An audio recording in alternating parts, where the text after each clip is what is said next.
buggy entered the bank. The Swedish officer nudged Boots' elbow. They were satisfied that there was no tail on Hatpin. The lift would be fast and without drama. The driver's smoke played around Boots' nose, and a bead of sweat might have gathered at the top of his spine, below his collar. Boot had flown to Stockholm the previous evening, had booked into an old city hotel with a tariff above the normal service allowance, but the maid, who ran his affairs at VBX, had stated, "Cross my heart and hope to die," that nothing cheaper had available rooms. A good woman, the maid, and part of a loyal team that supported Boot. But until he had the target beside him and had put forward the proposition, he would not know whether the optimism was justified. It was a debt repaid. The Swedish service had owed a favour to Vauxhall Bridge Cross, and might also have wanted their British colleagues to take ownership of a matter that could hurt their Russian neighbour. The list of complaints had multiplied.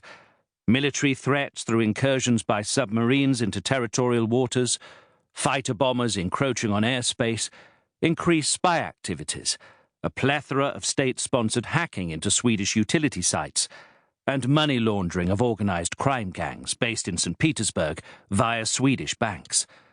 As the officer had said when meeting Boot at the airport, "We think we're giving you the chance to hurt them. God willing, it will be a well-directed kick in the testicles." The washing and rinsing of money had been the trigger for their action. Hatpin had an account recently opened at this branch of a prominent Stockholm bank. Monies were transferred electronically, but he seemed drawn there to talk with an investment consultant each month. He had been picked up. The signal had been sent to London.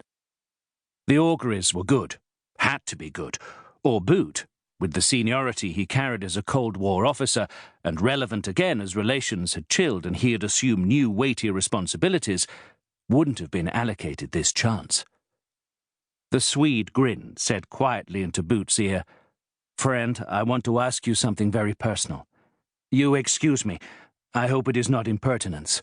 What is Boot? What name is that? We look it up, we cannot find anything of such a name. Even when I went to one of our star interpreters, the response was a shrug, but no answer. Why are you called after what is a heavy shoe? Forgive me. Is it Mr. Boot, or is it Boot and something, and the—" Boot did not have to explain. The tramp had reacted, a torn and dirty sleeve passed close to his stubbled face, his wrist close to his mouth. Boot saw the target. 2 steps out, a pause, a scan that took in the pavement from the Italian trattoria to his left, across the statue of the agitator, and up to the alleyway to his right, over the parked cars and across the bridge. Wide eyes displaying all the guilt of a cat that had been at the cooking, nervous and seeing nothing. Boot did not travel on a whim or an off-chance. That the matter of Hatpin had landed on his desk, filtered by the maid, indicated the prospect of a return for the investment of his time. He had behind him a career that was decent rather than exceptional. There had not been a moment when others on his floor of VBX would have said, "No doubt about it, this was Boot's finest hour." But Hatpin might be, just might be, the catch of his lifetime. The target seemed satisfied, turned left, stepped over the tramp's trailing blanket, and started to walk away. The car was on the move, the fag was stubbed out, the manacles clanked, and the Swede's breath hissed on the pipe stem. Boot sat tall. The space between them was empty and ready. Boot would not be involved in violence, might sanction it, but would not soil his own hands. But the fact remained, loud, clear, he had access to big resources, and the danger confronting him was also loud, clear. Results were expected, and he was the man in whom the big boss placed his confidence.